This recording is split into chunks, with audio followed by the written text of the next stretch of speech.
Welcome to the Exceptional Sales Leader Podcast with Darren Mitchell. If you're a sales leader looking to take your leadership to a whole new level, then this is the podcast for you. We'll be exploring tips, techniques, and strategies to help you take your leadership to the exceptional level and allow you to enjoy more money, more meaning, and better sales results.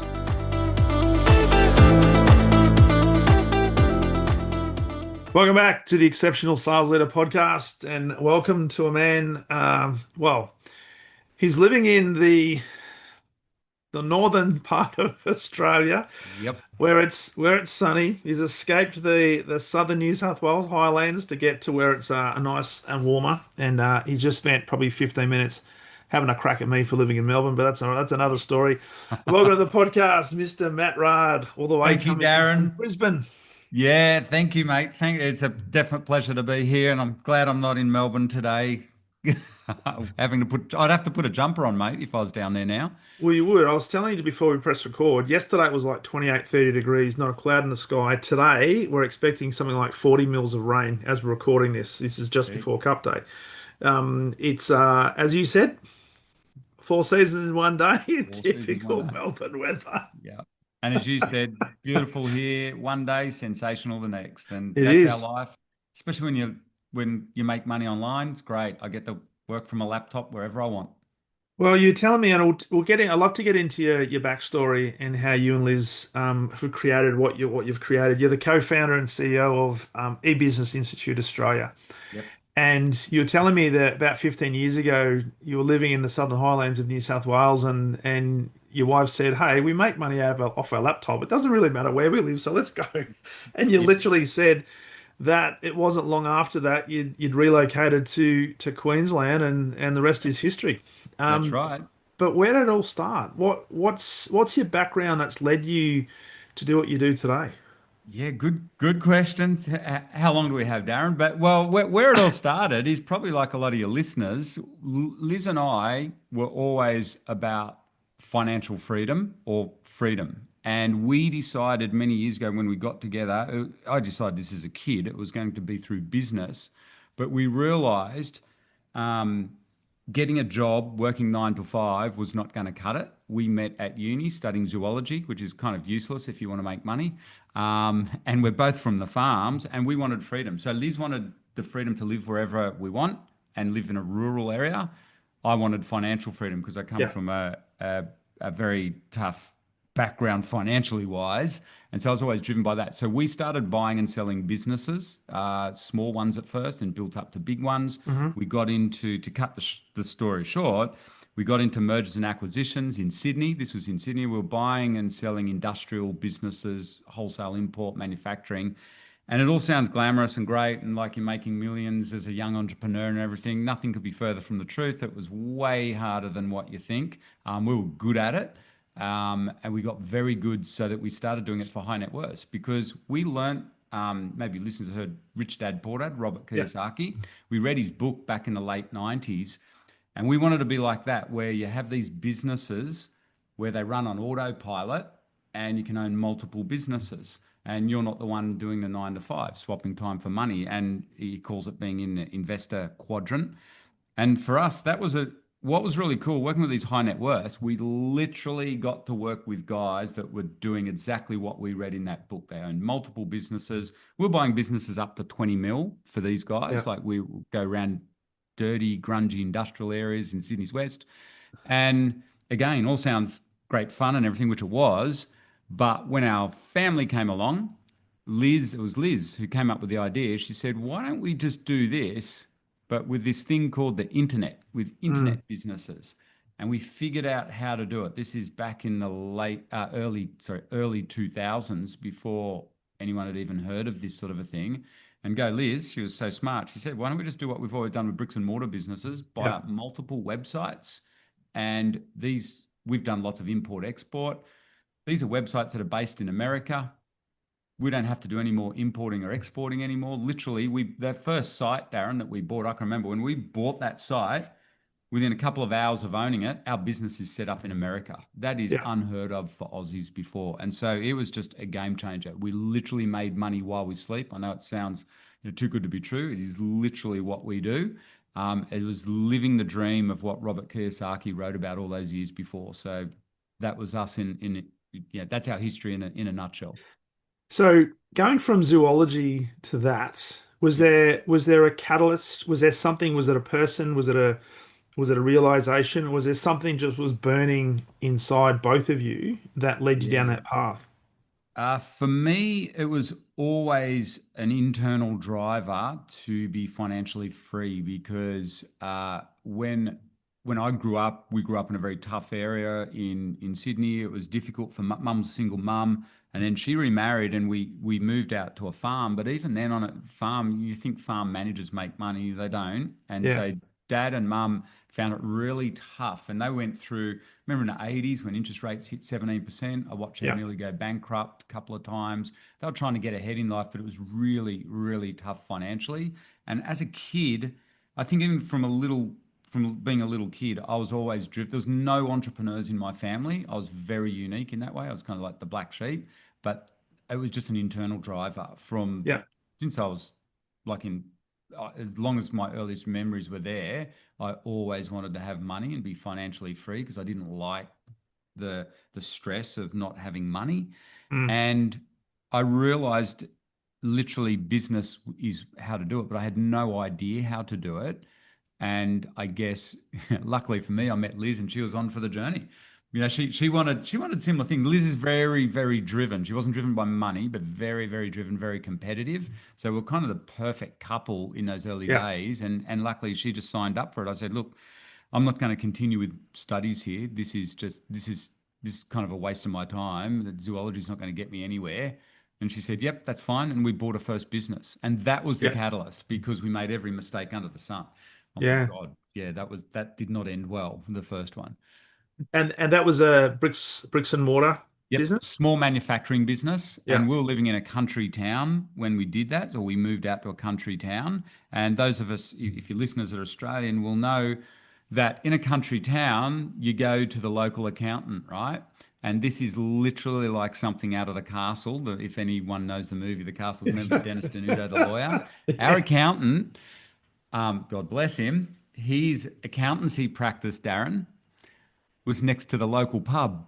right. So you can imagine where this is leading in a small country town. So he would might do an hour or two's work and then of course goes to lunch, chain smoking, you walk into his thing and he was he gave us the wrong advice to be Right. like we saw this business, we had an opportunity to buy it with friends and family would back us. I don't know, must have been crazy as well. And what we did, we just thought because he basically how the business worked, it made spare parts for outdoor power equipment. It made widgets for $1 and we sold them for $2 or $3. And we're thinking we're Yeah, going to be rich out of this. This is awesome. And the accountant just totally missed everything. It was shocking. And we were totally green. We had no idea. We'd never been in business. We had no idea what to do. And within a week of owning it, we realized this thing's going to go bankrupt unless we turn it around. We were going to go bankrupt, and we'd borrowed all this money and everything. It's a pretty scary time, actually. And um, you know how we turned it around? Very relevant for all your listeners. Luckily, we had no idea what to do in business, right? And most yeah. accountants will tell you got to fix up the cash flow. It's all total BS. We just looked at it and went, we got to get more sales. That's all we did. So we just listened and read books. We're totally self-taught. We read, if your listeners remember, or maybe you remember Tommy Hopkins and Oh yeah. Zig Ziglar and Brian Tracy. We Yeah. just went that back then it was tapes, and we Hmm. read a book called "What They Don't Teach You at Harvard Business School." I got it for 60 cents from Vinny's in our Yeah. country town, and he said to turn around a business, you just need to get sales, and we just went, okay, that sounds right. So we just did that, and luckily we did turn it around. And only took 10 years, Darren, to make it into a huge success. So we got into exporting with it, we systemized it, and we ended up supplying Honda and Stihl and all the big brands in outdoor power equipment. We did become very successful. But to this day, my number one recommendation to people if you want to turn around a business, and I've bought and sold lots of businesses, it's Yeah. always sales. Always, Yeah. always, always. People are Yeah. scared of sales for some reason. And even with our online businesses, we do it. We renovate businesses. That's our life. For the last 30 years, we've Yeah. renovated businesses. The first thing we do when we buy a website is to renovate this. We just get more sales. That's Yeah. it. Yeah. That's our So number one thing. so with that, having no real business experience up until that point, no real sales experience, and there's a number of things you've mentioned in there. One of which is to educate yourself, and I know you educate lots of people today in what you do. Yep. Um, and it was a 10-year project. Yep. How many But we bought times and sold other businesses in that time through as that well because you we kept got that that? one systemized. We had that's where we started buying and selling multiple businesses. Yeah. So for people listening to this that they might be in an online business, they might be in a B2B business, they might be trying to sell themselves into a new opportunity. Yep. From a selling point of view, what do you think is the most important aspect of sales? So if you look at that business and you said, "Hey, Yep. we need to drive more sales," Yep. because you can go and knock on doors, you can do letter drops, which is at a very old school. You can do Yep. marketing campaigns, online campaigns, outreach, all that sort of stuff. Um, where did you start from, and how challenging was it through the sales process that has enabled you to as leverage and really apply to the future businesses you've been renovating? Yeah. Awesome question. That's a really cool question. And yeah, especially for someone like me who's been my life and career has just revolved around business and sales. Um, so I've done every single, Liz and I have done every single sales methodology that you mentioned. And we're obviously after 30 years, we're pretty good at all of them, especially anything to do with online sales, like funnels and outreach and everything. And to this day, this is where I'm going with this, and I've just told some of my clients this. My preference to this day for turning around a business is face-to-face Yeah, sales. Even now, I've got to admit, these days we do a lot. When I say face-to-face, it's not always in person. Often it's on Zoom, yeah, but that's my preference to this day. And yeah, particularly with bricks and mortar businesses, you've got to get out there and hustle and talk and meet people. And surprisingly, the real secret to online businesses is networking and face-to-face sales still. It's bizarre. People think, oh, you do everything online, you do paid traffic on all that. But you know what works the best is this sort of a thing, yeah, relationships and relationship-based selling. yeah, And the way you get good at that is by learning good old-fashioned sales. So for me, it's and even I'm thinking back, Darren, you just got me thinking, how did we turn around that first business so quickly? How did we do it? We literally got in our utes. We had crappy old Toyota Hilux ute, right? And we drove around Australia. We didn't just do stuff on the phone. We literally drove around Australia and visited every single client face to wow, face because it said to do that in those American sales books. yeah, And we went, okay, we're do going to go that. backwards if we don't. There's nothing to lose. Yeah. Get to hang out together in the car, and we listened to Tom Hopkins on tape repeatedly. We had a little cassette player, and seriously, that's how we did it. So yeah, it's a really good question, and it worked. We just Yeah, learned on the road, and we even drove to Perth. So if your listeners don't know, if you're overseas, that's like we drove across the whole of Australia, and to speak to clients, but we spent a lot of time between Sydney, Melbourne, and Brisbane on the mm, road talking to clients face to face. And I think that helped hone it in. And then fast forward 30 years later to what we do online, it's still the same now. If I want to, when I buy a website, I like to get to know who are the people in the industry or that niche, and yeah, I jump on Zoom and try and talk to them. yeah. It's interesting you say that because I'm always when I'm talking to sales teams and sales leaders, trying to reinforce the fact that people like to do business with the people who they know, they like, they trust, but also who they remember. So how do you Yeah. leave them with an impression of increase to say, hey, this person's Matt's a good individual. He's here to help me with Yep. with my business or expand what we're doing, and that face to face can never be underestimated. How do That's you right. how do you then marry up with, because I'm sure there's, because you mentioned before that your wife Liz was very driven, and Yep. so this, I'm often talking to salespeople about this urgency versus patience game. You've got to have a sense of urgency, but also be patient at the same time. Yeah. I wish Because, she was here, Darren. So yeah, keep going with your question. This is a good one. I want her to well, hear this. Well, because how do you marry that up? Because driving in the utes in the Hilux, going to visit customers is a great investment, but it also is an investment in time. So how do Absolutely. you marry up the urgency with the patience in the work that you do, particularly now with a lot of the online stuff you do? Yeah. So in back in those days, it was very effective use of time because the car was our learning lab. So Yeah. seriously, we were, that drive from the Southern Highlands down to Melbourne, it's 8 hours. And later on in life, just as a funny side, we bought a Ford Falcon Ute, which and we could get to Melbourne, our big clients on the outer suburbs of Melbourne, on one tank of petrol. And what Okay. that meant was we didn't have to stop much. So we Yeah. would be listening to Tom Hopkins. And so learning as we go. And in that time, we're prepping for the meetings. We'd literally, one of us would drive, one of us would have a notebook, and we'd be saying, you say this, I say that. When you do this, Matt, you need to, question them about this. And we're always asking questions. That's our sales process.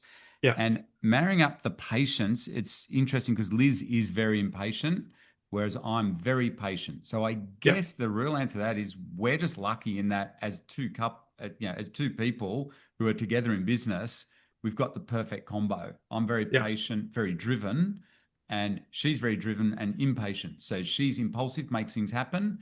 I'm looking at the long game and going, we've got to develop long-term relationships here, all that stuff. Mm. And Mm.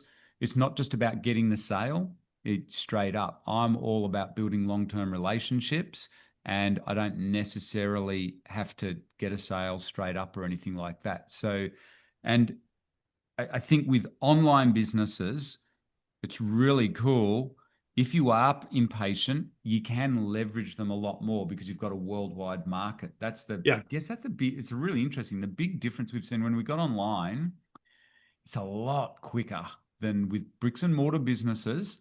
Your listeners will find this either scary or interesting. I don't know. So this is anecdotal, right? This is Matt Yeah. Raad's experience in business. So, and keeping in mind, I hang out with a lot of high net worth business buyers and have done due diligence on thousands of businesses over the years. For Yeah. bricks and mortar businesses, honestly, most of them take 14 years plus to really start hitting the big profitability. It's definitely more than 10 years. Yeah. With online businesses, it takes us a lot to build up a decent bricks and mortar business. With online businesses, you're doing it in less than five. Mm. Nearly, like, I won't say always, but you're doing it in less than five. Yeah. So for impatient people, maybe the lesson is go online. Well, and I'm interested in this then because online businesses, a lot of people like to go to a place where you Yep. see the sign on the top of the door, right? It's the shopkeeper that says, "Here's my shop," right? Yep. It says on Yep. the top of the door there, Yep. Darren's shop. Online businesses, they're not as visible because they're not Mm. physical, right? So how much of it is a mindset shift that, hey, I'm here to create value.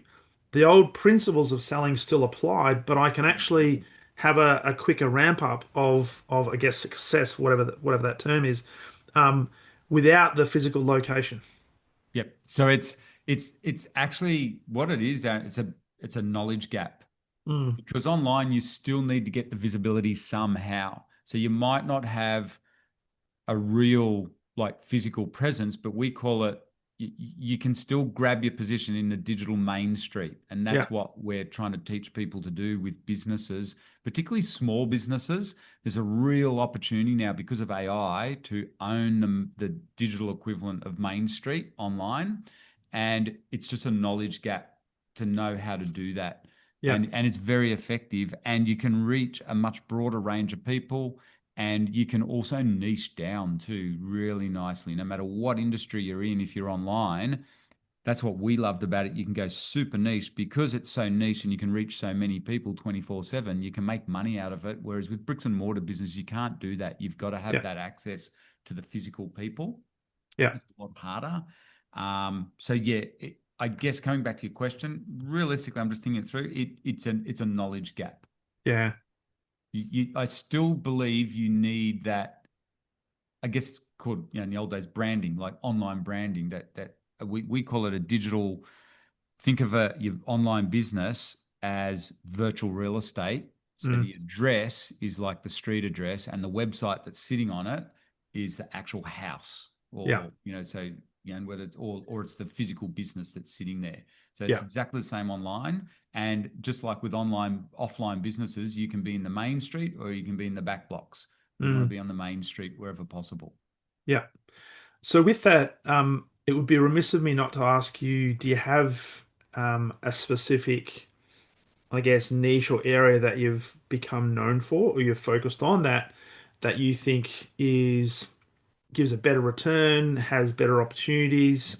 And with that question, the flip side, are there businesses or services that you steer away from that you think, you know what, it's not as easy to do. It's just an area that we don't want to play in. Yeah. Awesome question. I'll address the last one first because that's the one we're most passionate about. Because we have our experience in bricks and mortar businesses, we typically owned wholesale import businesses, which involve all your money or your cash flow, like that first manufacturing business we bought, has to go back into physical inventory. You have to Yeah, keep it stock, and it's really difficult to do as a when you're if it, like managing cash flows in those sorts of businesses. If you got high margins, it's way harder than you think to build up true profitability because your money, your net worth is always tied up in a warehouse somewhere, right? yeah, So when we yeah, got online, we made a pact with each other. We are never going back to that again because as young entrepreneurs, that held us back for so yeah, long. And that's why bricks and mortar businesses can often take 10 years plus to yeah, really get going. Whereas online, everyone sees Liz and I and says, oh, you buy and sell online business must be e-commerce websites or Amazon type websites. We do none of that. Nothing could okay, be further from the truth because it's the same thing. You've got to have physical inventory somewhere sticking in a warehouse, and sure, Amazon sends it out for you, but you're at the whim of Amazon. You got wholesale import problems. If there's strikes and things, your business can tip over way too easy. Plus, there's a lot of moving parts. So we just went yeah, real simple. We just literally buy the equivalent of online billboards. So we buy simple websites that are in what we call passion niches. So this is now the preferred sites we buy. yeah, So there's sites that people are really passionate about, and it would be in a topic like how to play better golf, how to play better hmm, guitar, in gardening or in crafting. We've done a lot in crafting. Any of those sorts of topics where there's an audience where someone's passionate about it, they want to learn more, they come onto your website, they read all this really cool stuff, and then they might click on an ad or they click on what's called an affiliate link, and you just get paid while you sleep. Or mm, ideally, they buy a course of some kind off you. And it's just electrons. There's no risk relative to bricks and mortar businesses. There's always risk in business, I guess, but for us, there's no risk. It's electrons. It works 24/7. Doesn't rely on us talking to an end customer or dealing with refunds or anything like that. We can get teams to run them. It's relatively easy. So that's the style of businesses we prefer to buy. okay, okay. And the people that are, I mean, the next obvious question of that is, obviously these businesses are up for sale, or do you Yep. proactively come in and say, "Oi, have I got an offer for you? You can't refuse." Normally it's the other way around. They say they've got an offer for us, but yeah, you can buy them through brokers. There's lots of online brokers now. There never was when we started. To this day, though, once you know what you're doing, so not as a beginner, but once you know what you're doing, the best way I think is what we call private approach. Just Mm, looking for rundown websites. So we call it looking for diamonds in the rough. The rundown or fallen angels. So the ones that have had a hit by Google or by AI or don't really know what they're doing, but they've still got a following of some kind. yeah, They're the ones we like to snap up. They can be yeah, quite small. Like we're not these days, we don't have to buy 6 and 7 figure businesses anymore. In fact, the sweet spot is buying websites under 50 grand. okay, Yeah. okay, And so we love those. And I can give you a great example. Two of our coaches, Nathan and Alexa, they literally are they're a young couple. They used to, they've just had a young baby, but before that they were traveling around the world and they live in a country for 3 months at a time. And they do this strategy and they live on a laptop, right? They know nothing about gardening. And they were just doing a bit of research in the gardening niche because they'd heard me talk about it. You can make a lot of money in that niche. And they noticed this guy in Victoria had a native gardening website. He'd been yeah, around for more than a decade, and he hadn't posted on it in years. It was just sitting there idle. It was just hidden in Google. Yeah. And they just sent him an email and said, mate, would you be interested in, no, you haven't done anything with the website, but do you want to sell it at all? And he said, sure, $400. So they, 400 bucks. yeah, so and it's got 10 years worth of content. There's amazing assets to it. It's got a following, all that sort of stuff. So they buy it, they renovate it. Now, this took time, didn't happen overnight. This took over a year to renovate and build up. That thing got up to around $4,000 a month when it's in peak season, which here in Australia is in spring. It's Yeah. getting like 80,000 visitors. And this is Mm. from a $400 website buy. Yeah. That's the sort of stuff when you know what you're doing, that's the gold. So you don't even have to go particularly big. And they own a portfolio of those, and that's what they live off now. Okay. Got it. I'd love you to talk. I love that. And poor old, let's just say poor old Tom, old mate. Yeah. It's probably sitting on a gold mine, and Yep. He's just literally giving it away for 400 bucks anyway. But it's Yeah. probably valuable to him. Yeah, yeah. Oh, well, for him, he didn't want it anymore. He was ready to. And I've literally found sites like that live on webinars when we run them in front of, like in really competitive niches. And even I've been surprised. I remember it was in a coaching niche. And I just said to everyone, here's what I would Google to try and, if I wanted to go in this market, I wouldn't try and build up a website in that space, in that particular coaching niche. I said, I'd just buy an old one. And you Mm. would not believe it, Darren. Within less than 5 minutes, I'd found one. Even I was a bit surprised. It was a particularly good one. The guy hadn't touched it in 10 years, and it was an old coach's, I think it was in mindset stuff, but he Yeah. had a following on social media, Yeah. and easily off the cuff, it was worth in the thousands of dollars, maybe Yeah. 10 grand or so, just with the virtual assets that were Mm. there. And one of our members went and approached him to buy it. So pretty cool. I like it. I like it. Before we press record, we talked about the fact that you've got a philosophy that's very similar to mine Yep. in terms of sales, and that is the attract, deliver, develop, and deliver. Can you just talk a little bit more about that in terms of how that evolved? And you probably already alluded to some of it, but I guess the genesis of that and how you apply that to what you do today with the businesses that you renovate, but also the students that you work with. Yeah, we we love, for us, we love coaching beginners who are online because that was our background. We struggled when we first got online. We're from the country, we hadn't grown up with computers, and it was tough to learn all that stuff that we did. This was in the early 2000s. And we realized that for most people, they're working full time, and you've got to, there is a big knowledge gap here if you've never been online. Yeah. And so we like to attract in like-minded people, basically. So we tend to coach people that are similar to Liz and I, who have families and stuff, or wanting to get out of their 9 to 5, and they feel trapped, they're burnt out, and that's pretty much our community, and that's what's helped us build eBusiness Institute. That's where we've landed with it, even though we've never had a job ourselves. It's weird. We attract in people who work. We call it, Darren. All these corporate guys, they're working 5 till 9 now. I've never seen anything like it. Yeah. That burnout. But yeah, is that what you mean there? That's what we do. And through that, it's really interesting working with. We typically work with very high achievers. I mean, salespeople are, right. Mm. They've got to be Yeah. self-motivated. They've got to be driven, very similar to Liz and I, but they've just never done the business thing. And that's Yeah. what we like. That's our passion, is teaching people how to get into business. And Yeah. the vehicle is online businesses, because it's just so Mm. much easier, because they can do it part-time in the evening. So I think that's the Mm. biggest thing.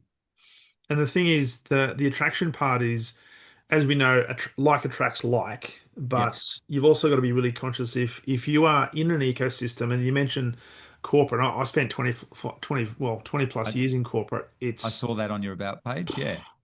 Yep. It's It's hardcore for you guys. it is insane, right?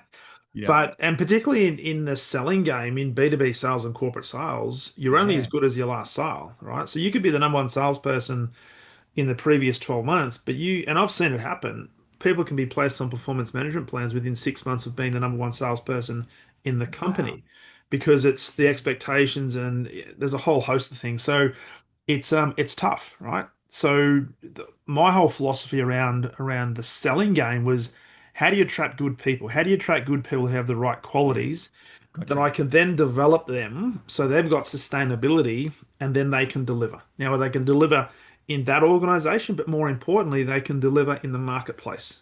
So, are Yep. they a good person and how do we help them do that?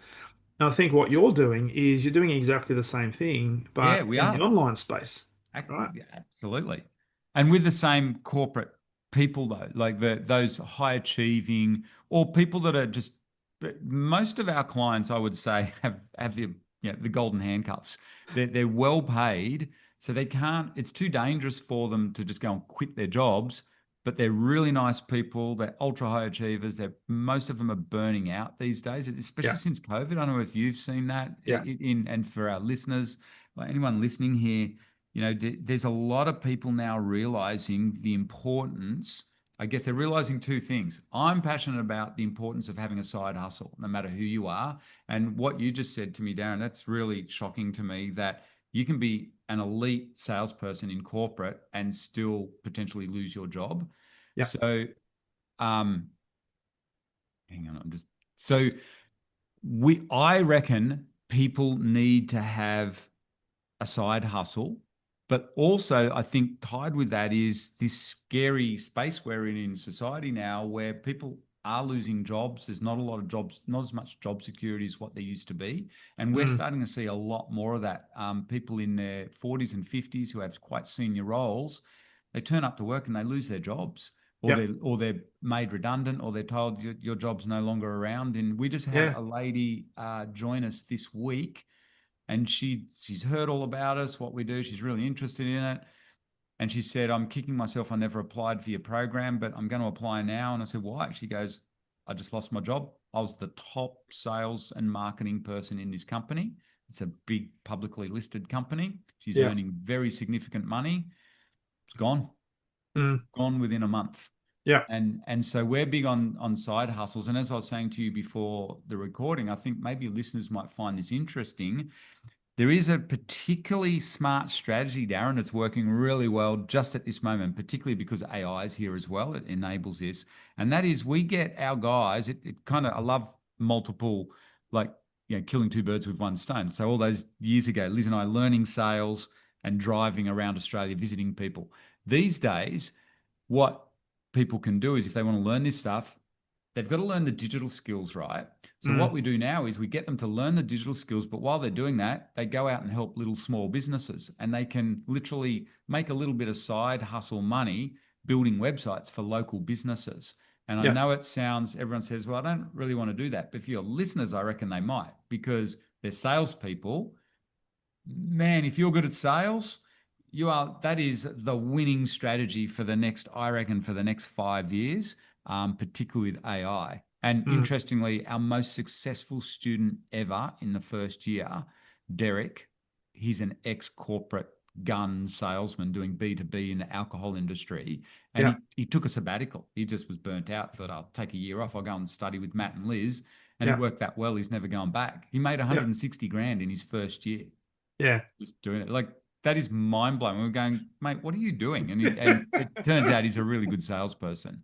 But there is that's something we're really passionate about at the moment too. Is for anyone listening to this, I don't recommend you quit your job to do this online stuff straight away. I know there's people out there saying you should. I don't agree with Mm, that because I realize the reality. You probably got the golden handcuffs. You might have a mortgage. It's not an easy thing for some. It's a scary thing for people to quit their job these days. I yeah. reckon you're better off doing it gradually and building up to a side hustle, knowing that it works, like Derek did. He had a crack at it for a year. Once he realized it worked, then he just didn't go back. Mm. And I think that's a really smart way to do it. So, what do you say to people, Matt, where they might be, because you mentioned before, a lot of corporate guys work not 9 to 5, they work 5 to 9, They right? do. And weekends and all that sort of stuff. Yep. What do you say to them that they come to you and say, oh, mate, you don't understand. I'm at my wit's end. I've got expectations from a sales manager, from a customers, from a partner, from Yep. there's all this stuff. I don't have time, right? Which is by the way an excuse. I get that, but Yep. um, because I fully appreciate side hustles, you got to have I guess variety and diversification, Yes, you particularly do. now, right? Yep. What do you say to those people in terms of are you going to put all your eggs in one basket? And this is not a sales pitch per se, but Yeah. I think it's a little bit of a paradigm shift because many people have been conditioned to believe that you need to be working in an industry, building up and investing long term and having the Yeah. patience and Yeah. stay there for the long haul. What do you No. say to those sort of people? I'm an entrepreneur, and you can hear from my story. I buy and sell multiple businesses. I have no stability whatsoever when it comes to that. But ironically, through that, we've gotten massive stability in our lives. And so I guess this is a really interesting topic. So your listeners realize previously, particularly in previous years, we've taught the strategy of owning a portfolio of multiple online businesses. So there's multiple streams of income. We buy very small ones Yeah, and it adds up to a nice income. Ideally, you want to get it to around 10 grand a month. Now, things have changed a bit, and we don't recommend you own lots and lots of websites because it's too much to do. Coming back to your avatar there, yeah, the person that's burnt out and working extreme hours, and we call it extreme hours. We have those sorts of clients. yeah, For someone like that, you're not going to be able to handle owning multiple websites or the learning. You've just got to start somewhere though, and you have to start learning how this stuff mm, works. You don't just, what the worst thing someone like that could do is keep working those hours, going home and just being burnt out. It all yeah, starts with, believe it or not, mindset. They've got yeah, to make a decision. They need change in their life, and they just have to find a way to carve out the time to do it. And I believe I've coached a lot of people, right? Very high achievers. And I agree with you, Darren. Often it's an excuse. I do yeah, find normally I can manage to help someone find a couple of hours somewhere in their lives. And the bottom line is, I, I'm going to be a mentor here. I'm a coach, right? I'm not here to sugarcoat it. You got to suck it up at some point for a while. We yeah. have a saying. I'll show it to you. It's on my mouse pad. It's GST. There's a point where you got to. I won't swear on your podcast, but there's a point Just where you've get got to shit get done. stuff done, and to the point, like, and seriously, it sucks if you're working 70 hours a week. We've Now I can say this from personal experience. We've got plenty of clients who are working those extreme hours and they still manage to do our stuff. You've just Yeah, got to carve out time. yeah, And in fact, that's if you're in Queensland and you see the number plates on a couple of cars, that's our cars. That's our number plates too, here at eBusiness. But it is tough in the first part, and you just have to find some hours in the evening. And it's interesting, a lot of corporate guys, they're happy to start any MBA. You got to put a yeah, lot of hours in for that. I say, why the hell are you doing an MBA? It's not going to get you anywhere in this day and age. I'd go and study business or start some little thing. And you just have to make one of our big influences in life is Arnold Schwarzenegger. yeah, And because he's the ultimate get stuff done person, right? And he yeah, says, you've got to decide what are you prepared to give up if you want yeah, success? You need a vision for your life. And it all starts with mindset, making a decision. This time next year, I do not want to be working these sorts of hours, or I want something on the side building up, right? What am I going yeah, to do? What am I going to give up? It might mean you got to stop going out to the footy or whatever, or you've got to stop watching Netflix in the evening to crash out. You've got to do some work. You got to might have to sleep a bit less. That was yeah, Arnie's classic. When you're young, if you're young listening to this, I agree with Arnie. Sleep less. Just work yeah, longer into the night to do it until you yeah, get that tip over point where you can. The next step that we see that works really well, Darren, is when these days, because there's a lot of ability to work from home, we find a lot of people, once they dial into this, they can really push issue and they can often get an afternoon off or work from home somewhere and they can mm, carve out a day a week. That's the sweet spot when you can yeah, get that day a week somewhere extra. yeah. And then things can really start moving for you in a side hustle. It comes down to priorities, doesn't it? If it's That's really a it. priority, you'll Yeah. make the time, You'll make the rather than give time. excuses. And I love your reference to the MBA. And man, there's so many in corporate that said, I've got to get an MBA because of what it's going to mean for me. And it looks great on a LinkedIn profile, but actually delivers, well, if you're not a great person, you're not a good thinker. An MBA is not going to add anything to that anyway. They've proven now to get ahead, even in corporate, it's not about like MBAs definitely can help, that's fine. But now they're looking for life skills and multiple skills. Particularly, you need to have AI skills these days. You need to have, in Yes. my opinion, you should have digital skills. Yeah. Having that broad range of experiences, I Yeah. think super important. And I'm not a fan of traditional education anymore. I Yeah. think it's about to drop way behind, way, Yeah. way behind. Well, I was just going to ask you on that and looking into the future. And now AI is becoming more and more prevalent in everyday life. And my view is particularly sales leaders, salespeople, business people who are not using AI are going to be replaced by people who do use AI because it's not the Absolutely. AI replacing the individual, it's the AI and people who know how to use it that's going to replace the individual. If you're a, I would call you Matt Raad Nostradamus, Okay. looking All right. I'll looking own at it. Yeah. looking into the future. How do Yeah. you see the next, say, 2 to 5 years? Do you see the traditional work elements changing? Do you see more people having more side hustles? Do you see more people leaving corporates? Because when you look, and you just mentioned before, the lady that was top head in sales and marketing doesn't Yeah. have a job anymore. It's just going to happen more and more. It is. Um, where do you see the next 2 to 5 years in terms of things like AI and the Yeah. work that you're doing? Um, honestly, mate, like I'll go off my gut feel, right? And Yeah, before I give the logic one, honestly, my first thought that comes up when you ask that is excitement.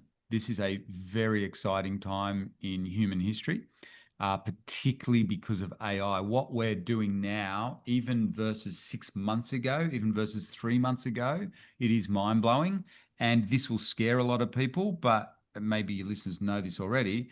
AI now is doubling every 6 months and mm, with the abilities of it. And we've certainly seen that in our organization in a way we're incorporating and using AI in everything now. So I think going forward, for those in the know, there is a huge opportunity so on a very simple level, you know, we're now getting so many opportunities with small businesses saying, can you just automate stuff for me? Easy. 6 grand, thanks. Done. yeah, You do that 10 times, that's 60 grand just in one yeah, month. yeah, Setting up automations for that's just 101 stuff too, by the mm, way. And people say, well, these businesses will be able to do it themselves, which they will be because AI is getting so good. In the next 5 years, not in the next 2 years, but in the next 5 years, it will become quite easy to set up automations. At the yeah, moment, there's still a bit of tech behind it, but they're not going to because they're on the tools. mm, They're not interested in that. They're never going to be marketers. They're never going to bother doing all that online stuff and the setting up. They just want to. They make more money being a plumber than setting up all that stuff. By the way, plumbers and electricians now are earning a fortune, yeah, and there's huge money to be made going out there setting up AI automations and doing online stuff with AI for anything from small solo entrepreneurs like plumbers and stuff through to bigger companies with 5 to 10 people with accountancy firms. I think that's where the sweet spot will be mm, because they need these tools. Um, and I think, sadly, you will see more and more people start to lose their jobs. yeah, That's definitely happening. Base level people through to full on middle management, white collar workers. So, the yeah, bottom line for someone mm, listening here, I'll give you a bit of advice is, and I'm presuming you're probably already doing it if you're listening to Darren's podcast, but you should be playing with ChatGPT or Gemini every single day. Just yeah, put aside 10 minutes, 15 minutes, and that'll build over time. So it doesn't matter what you do, but try and think of it, try and find a task that you typically spend a lot of time on, try and get AI to help you do that task. yeah. And that's a good starting point. I love it. I love it, mate. I'm conscious you got to get prepared for another session. So I greatly appreciate you coming on. It's been a phenomenal conversation. If there was one last piece of advice or guidance other than what you just shared, um, that perhaps we haven't covered that might you might see in the areas that you're working with the students you're working with, casting your eye forward, what would that one thing be? I'm going to give two things. I'm going to reiterate what I've said is seriously, it is really, really important in this day and age to learn digital skills slash AI skills, even at Yeah, a very basic level. I think that's super, super important. But the one bit of advice I would give, which hopefully, if you've been listening to how I'm speaking, is whenever you go into any of these things, any new area, if you're going to go into a side hustle or going into AI, like I just said then, start really small. yeah, Don't try and go too big too quick because typically I'm guessing if you're listening to this, you're a high achiever or an ultra high achiever. You want to go really, really big. Comes back to, like me and Liz, be patient and Yeah. start out small and take small steps, and don't take on risk. Don't take on financial risk now. Just start with small little steps. Like if you're going to buy a business, for goodness sake, just buy something really small, and make sure you learn the ropes on small stuff first. I think that's the best bit of advice I've got. I love that. And as you said, back in the day when you were listening to all those tapes, driving around in the Hilux and then the Yep. Ford Ute, Yep. educate yourself, right? Good. So Educate yourself. there are Yep. podcasts, there are audio books. I mean, Oh, I've got podcasts a are bucket brilliant. load of books that I haven't got to that people Yep. keep sending me, and just continue to educate yourself, because it's doing Totally. something every single day Yep. will enable you to differentiate yourself against the vast majority of people who, by the way, are the ones that are looking at Yeah. Netflix, are the ones that are coming home and just going, "Ugh, Yep. let me do some Candy Crush, or just aimlessly scroll Facebook to see what's going on." Yeah. Educate yourself, because There you go, Darren. That's just made me think my final bit of advice is, like Arnold Schwarzenegger taught me all those years ago, get a personal vision for yourself. Don't mm, be what you're saying, that person sitting around on Netflix each mm, night. You got to have a drive. Sometimes you do need downtime, but you've got to have a vision. And it's because Liz and I set a vision so many years ago, which we achieved, and we vision set every single year. We reset that vision. If you set a yeah, vision for your life, you'll definitely achieve it. Don't be at the whim of other people's goals. You set your own goals. I love that. I love that. Taking responsibility for your own, your own direction, your own career, your own business, your own health and well-being. Just take personal responsibility, because nobody's going to come and save you. No, they are not. Love Definitely it. not. Love it. Hey, Matt, thank you so much for being a guest on the podcast. For people who want to know more about you and connect with you, where's the best Yep. place for them to do so? They can go to our ebusinessinstitute.com.au website. You can see lots of stories there from our students, and they can see the sorts of stuff that we teach. We've got a little free masterclass on there. If people are interested in this stuff, they can check that out as well. But that's probably the best spot. Or they can find me on LinkedIn, Matt Raad on LinkedIn. Cool. And if they put your name into the various different podcasting platforms, because Yep. you've been on a few podcasts, some Yep. really famous ones, and then others like mine. Absolutely, Darren. It's been a pleasure, mate. I can't wait to put that on the media page. There you go. It's going straight to the media page. Just whack it right next to Love it. Rich Dad, Poor Dad. Yeah. Awesome. Matt, been an absolute pleasure, mate. Likewise. Thanks for being a guest, and yeah, keep up the awesome work. Absolutely. Thanks for having me on, Darren. It's been awesome. Cheers, mate.